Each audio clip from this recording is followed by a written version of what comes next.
ತಿಳಿ ಸಾರು, ಚಪಾತಿ ಇದಕ್ಕೆಲ್ಲ ನೆಂಚ್ಕೊಳ್ಳೋದಕ್ಕೆ ನಾನಿವತ್ತು ಸೋರೆಕಾಯಿನಲ್ಲಿ ಸ್ವಲ್ಪ ಡಿಫ್ರೆಂಟ್ ಆಗಿರೋ ಪಲ್ಯ ಮಾಡ್ತಾಯಿದ್ದೀನಿ. ಇದಕ್ಕೆ ಈರುಳ್ಳಿ, ಬೆಳ್ಳುಳ್ಳಿ ಇದೆಲ್ಲ ಏನೂ ಹಾಕೋದಿಲ್ಲ. ಸೊ ಹಾಗಾಗಿ ಹಬ್ಬದ ದಿನಗಳಲ್ಲಿ ಕೂಡ ನೀವು ಇದನ್ನು ಮಾಡ್ಕೊಂಡು ತಿನ್ಬೋದು. ರೆಗ್ಯುಲರಾಗಿ ನಾನು ಕಾಯಿ ಹಾಕಿ ಪಲ್ಯ ಮಾಡೋದು ಸೋರೆಕಾಯಿಗೆ. ಈ ಸಲ ಅದನ್ನು ಕೂಡ ಮಾಡ್ತಾಯಿಲ್ಲ, ಸ್ವಲ್ಪ ಬೇರೆ ಥರ ಮಾಡ್ತಾಯಿದ್ದೀನಿ. ಪ್ಯಾನ್ಗೆ 1/3 ಕಪ್ಪಷ್ಟು ಹೆಸರುಬೇಳೆನ ಹಾಕಿ ಡ್ರೈ ರೋಸ್ಟ್ ಮಾಡ್ಕೊತಾ ಇದ್ದೀನಿ. ಮೀಡಿಯಮ್ ಉರಿನಲ್ಲಿ ಇದು ಸ್ವಲ್ಪ ಗೋಲ್ಡನ್ ಬ್ರೌನ್ ಆಗೋವರೆಗೂ ಇದನ್ನು ಡ್ರೈ ರೋಸ್ಟ್ ಮಾಡ್ಕೋಬೇಕು. ಒಳ್ಳೆ ಘಮ ಬರುತ್ತೆ. ಡ್ರೈ ರೋಸ್ಟ್ ಮಾಡ್ಕೊಂಡ್ಮೇಲೆ ಇದನ್ನು ಒಂದು ನೀರಿರೋ ಪಾತ್ರೆಗೆ ಹಾಕಿಬಿಟ್ಟು ಚೆನ್ನಾಗಿ ಸ್ವಲ್ಪ ನೀರಿನಲ್ಲಿ ತೊಳೆದ್ಬಿಟ್ಟು ಮತ್ತು ನೀರು ಹಾಕಿ ಇದನ್ನು ನೆನೆಯೋಕೆ ಇಡ್ತಾಯಿದ್ದೀನಿ. ಒಂದು 10ರಿಂದ 15 ನಿಮಿಷ ನೆನೆಸಿದ್ರೆ ಸಾಕು. ಅಂದರೆ ನಾವು ತರಕಾರಿ ಎಲ್ಲ ಕಟ್ ಮಾಡಿಕೊಂಡು ಒಗ್ಗರಣೆ ಎಲ್ಲ ರೆಡಿ ಮಾಡ್ಕೊಳ್ಳೋ ಅಷ್ಟು ನೆನೆಸಿದ್ರೆ ಸಾಕು. ತುಂಬ ಹೊತ್ತೇ ನೆನೆಯೋ ಅವಶ್ಯಕತೆ ಏನಿಲ್ಲ. ಇದಕ್ಕೆ ಒಂದು ಮೀಡಿಯಮ್ ಸೋರೆಕಾಯಿನ ತೊಗೊಂಡಿದ್ದೀನಿ. ಈ ಒಂದು ಪಲ್ಯಕ್ಕೆ ಆದಷ್ಟು ಎಳೆ ಸೋರೆಕಾಯಿ ತೊಗೊಂಡ್ರೆ ತುಂಬ ಚೆನ್ನಾಗಿರುತ್ತೆ. ಸಿಪ್ಪೆ ತೆಗೆದ್ಬಿಟ್ಟು ಸ್ವಲ್ಪ ಸ್ಲೈಸ್ ಮಾಡಿಕೊಂಡು ಉದ್ದುದಕ್ಕೆ ಕಟ್ ಮಾಡ್ಕೊತಾ ಇದ್ದೀನಿ. ಸೋರೆಕಾಯಿ ಬೆಂದಮೇಲೆ ತುಂಬ ಸಾಫ್ಟ್ ಆಗಿಬಿಡುತ್ತೆ, ಒಂದು ಸ್ವಲ್ಪ ಮ್ಯಾಶ್ ಆಗಿಬಿಡುತ್ತೆ. ಹಾಗಾಗಿ ಉದ್ದುದಕ್ಕೆ ಕಟ್ ಮಾಡಿಕೊಂಡ್ರೆ ನಿಮಗೆ ಕಾಯಿ ಬಾಯಿಗೆ ಚೆನ್ನಾಗಿ ಸಿಗುತ್ತೆ.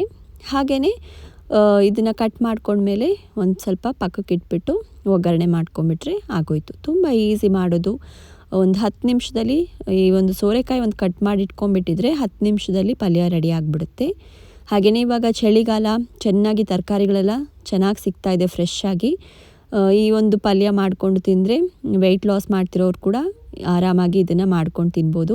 ಬೇಳೆ ಹಾಕಿರೋದ್ರಿಂದ ಸ್ವಲ್ಪ ಪ್ರೋಟೀನು ಸಿಗುತ್ತೆ, ತರಕಾರಿನಲ್ಲಿ ಒಳ್ಳೆ ಫೈಬರ್ ಕೂಡ ಇದೆ. ಸೊ ಹಾಗಾಗಿ ಯಾರ್ಯಾರಿಗೆ ಸೋರೆಕಾಯಿ ಇಷ್ಟ ಇಲ್ವೋ ಅವರು ಕೂಡ ಈ ಥರ ಮಾಡಿಕೊಟ್ರೆ ಇಷ್ಟಪಟ್ಟು ತಿಂತಾರೆ. ಇವಾಗ ಒಗ್ಗರಣೆಗೆ ಪ್ಯಾನ್ಗೆ ನಾನು 2 ಟೇಬಲ್ ಸ್ಪೂನಷ್ಟು ಸಾಸಿವೆ ಎಣ್ಣೆ ಬಳಸಿದ್ದೀನಿ. ಈ ಒಂದು ಪಲ್ಯಕ್ಕೆ ನೀವು ಯಾವ ಎಣ್ಣೆಲಿ ಮಾಡಿದ್ರೂ ಚೆನ್ನಾಗೇ ಇರುತ್ತೆ.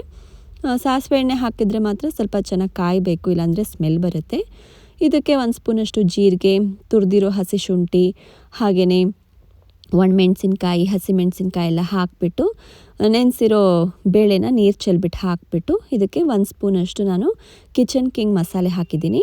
ಅದಿಲ್ಲ ಅಂದರೆ ಯಾವ ಮಸಾಲೆ ಬೇಕಾದರೂ ನೀವು ಹಾಕೋಬೋದು, ಅಥವಾ ಯಾವುದೂ ಇಲ್ಲ ಅಂದರೆ ಜೀರಿಗೆ ಪುಡಿ ಹಾಕಿದ್ರೂ ಸಾಕು, ತುಂಬ ಚೆನ್ನಾಗಾಗುತ್ತೆ. ಇದಕ್ಕೆ ಮಸಾಲೆ ಎಲ್ಲ ಜಾಸ್ತಿ ಏನು ಬೇಕಿಲ್ಲ, ಎಲ್ಲ ಕಡಿಮೆ ಹಾಕಿ ಮಾಡಿದ್ರೂ ತುಂಬ ಚೆನ್ನಾಗಿರುತ್ತೆ. ಇವಾಗ ಮಿಕ್ಸ್ ಮಾಡಿಬಿಟ್ಟು ಒಂದು ಸಲ ಬೇಳೆನ ಮತ್ತು ಮಸಾಲೆನ ಸೋರೆಕಾಯಿನ ಹಾಕಿಬಿಟ್ಟು ಉಪ್ಪು ಎಷ್ಟು ಬೇಕೋ ನೋಡ್ಕೊಂಡು ರುಚಿಗೆ ಹಾಕಿಬಿಟ್ಟು ಎಲ್ಲ ಚೆನ್ನಾಗಿ ಮಿಕ್ಸ್ ಮಾಡಿಬಿಟ್ಟು ಇದಕ್ಕೆ ಒಂಚೂರು ನೀರು ಹಾಕಿ ಬೇಯೋಕೆ ಇಟ್ಬಿಟ್ರೆ ಆಗೋಯ್ತು. ಎಲ್ಲ ಮೀಡಿಯಮ್ ಉರಿನಲ್ಲಿ ಮಾಡಿಕೊಂಡ್ರೆ ಆಯಿತು. ಉಪ್ಪು ಹಾಕಿರೋದ್ರಿಂದ ಸೋರೆಕಾಯಿ ನೀರು ಬಿಟ್ಕೊಳ್ಳುತ್ತೆ. ಸೊ ನೋಡಿಕೊಂಡು ನೀರು ಹಾಕ್ಕೊಳ್ಳಿ. ನಾನಿಲ್ಲೊಂದು 1/4 ಕಪ್ಪಷ್ಟು ನೀರನ್ನು ಹಾಕಿ ಇದನ್ನು ಬೇಯೋಕೆ ಇಡ್ತಾಯಿದ್ದೀನಿ. ಹಾಗೆಯೇ ಮಕ್ಕಳು ಸೋರೆಕಾಯಿ ಎಲ್ಲ ತಿನ್ನೋಕ್ಕೆ ಇಷ್ಟಪಡೋದಿಲ್ಲ. ಈ ಥರ ಪಲ್ಯ ಮಾಡಿಕೊಟ್ಟು ಸಾರನ್ನ ಜೊತೆ ಎಲ್ಲ ಮಿಕ್ಸ್ ಮಾಡಿಕೊಟ್ರೆ ಇಷ್ಟಪಟ್ಟು ತಿಂತಾರೆ. ಚಪಾತಿಗೆ ಕೂಡ ಡ್ರೈ ಪಲ್ಯ ಬೇಕು ಅಂದರೆ ಈ ಥರ ಮಾಡಿಕೊಂಡು ತಿನ್ಬೋದು. ಇವಾಗ ಕಾಯಿ ಬೆಂದಿದೆ, ಒಂದು 5 ನಿಮಿಷ ಇದನ್ನು ಬೇಯಿಸಿದ್ದೀನಿ. ಪ್ಲೇಟ್ ಮುಚ್ಚಿಬಿಟ್ಟು ಈ ಥರ ಸ್ಪೂನಲ್ಲಿ ಪ್ರೆಸ್ ಮಾಡಿದ್ರೆ ಈಸಿಯಾಗಿ ಕಟ್ ಆಗುತ್ತೆ. ಸೊ ಇಷ್ಟ ಆದರೆ ಇದಕ್ಕೆ ಒಂದು ಅರ್ಧ ಸ್ಪೂನಷ್ಟು ಸಕ್ಕರೆ ಹಾಕಿದ್ದೀನಿ, ತುಂಬ ಟೇಸ್ಟ್ ಎನ್ಹ್ಯಾನ್ಸ್ ಆಗುತ್ತೆ ಅಂತ. ಮೇಲೆ ಒಂದು ಸ್ವಲ್ಪ ಕೊತ್ತಂಬರಿ ಸೊಪ್ಪನ್ನು ಉದುರಿಸ್ಬಿಟ್ಟು ಎಲ್ಲ ಚೆನ್ನಾಗಿ ಮಿಕ್ಸ್ ಮಾಡಿಬಿಟ್ರೆ ಸೋರೆಕಾಯಿ ಪಲ್ಯ ರೆಡಿ. ಖಾರವಾಗಿ ಬೇಕಾದರೂ ನೀವು ಮಾಡ್ಕೋಬೋದು.